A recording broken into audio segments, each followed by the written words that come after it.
విఘ్నేశ్వరుణ్ణి పొద్దున్నే ఒక్కసారి చూసి నమస్కారం చేస్తే చాలు. అది లోకంలో ఎక్కడా లేని విశేషం. ఒక్కసారి ఆయన ముఖం వంక చూసి నమస్కారం చేసి 16 నామములు ఉన్న శ్లోకం చెప్పి బయటికి విడితే చాలు విజయం సిద్ధిస్తుంది అని. రెండవది ఆయన యొక్క అపారమైన కరుణ. ఇంకా అంతా ఇంత కరుణ కాదు విఘ్నేశ్వరుడిది. ఆయన క్షమించినంత తొందరగా ఎవ్వరూ క్షమించరు.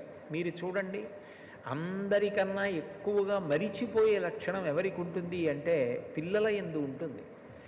మీరు పిల్లలు అనేటప్పటికీ ఒక విషయం జ్ఞాపకానికి తెచ్చుకోవచ్చు.